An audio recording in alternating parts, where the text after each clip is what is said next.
The line is a high capacity line for a distribution line. It's 88 kV line, and the stays that were cut are galvanized steel rods, 24 millimeters in diameter. So these are very sturdy rods.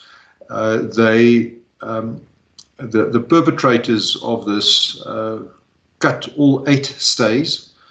There is no sign of corrosion, no sign of metal fatigue. There was no shearing of these stays, and there's clear evidence that there was some cutting instrument involved, whether that is a hacksaw or whether it is an angle grinder that we will determine. But what further arouses suspicion that this was a deliberate act of sabotage is that nothing was stolen from the site.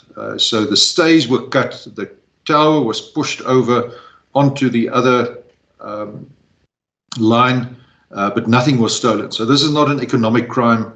This was clearly now an act of sabotage, and I think we can call it as such. So without further ado, let me share what I've got in terms of pictures. Then we can take a look at that. Right, there we go. There are the cable stays that were cut. What is interesting is that this toppled tower fell uphill, highly unusual. If we move on, there you can see the 24 millimeter galvanized steel rod that was cut. You can see the score marks there from the cutting instrument. You can also see the clean edge around the rod makes it very apparent that this was not metal fatigue. There's no evidence of corrosion of any sort, and it's quite clear that from the clean cut that this is not shearing caused by any torsion or distress caused on this steel rod. So clearly cut rather than any other cause. Another one cut right down at ground level. You can see again from the fact that it is shiny how recent this is. So this is not a new, this is not an old incident. This is very new. The steel hasn't had any opportunity to corrode, show any rust. And then here as well, you can clearly see the marks on the steel suggesting cutting. This would then have caused us to lose our most reliable unit at this point in time, a loss of about 3 gigawatts, and would have put us into much worse than stage 4 load shedding, probably stage 6 load shedding, through a deliberate act of sabotage. And you will note that I am now calling this for what it is.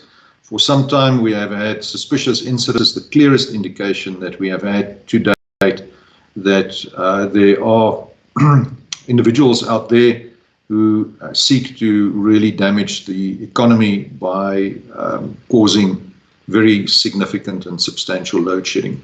We have reported the matter to the Hawks. The Hawks are assisting us in investigation. Supply of electricity has in the interim been restored. We were fortunate, again, to stress that our colleagues from distribution were exceptionally nimble and innovative in order to find a third redundant supply with some very hard work on their side. So my thanks to those Eskom colleagues for coming to the rescue. And we therefore averted a really severe incident at Lethabo. At this stage, we have no indication who the potential perpetrators could be. It is, of course, immensely disappointing that there are people who deem it fit to intervene in our electricity supply challenged as it is in this particular way, but it's clear that these individuals have another agenda. I leave it up to you as the media to investigate, to speculate. That's not our job. Our job is to try and ensure that there is as much electricity on the grid as possible in spite of acts such as these.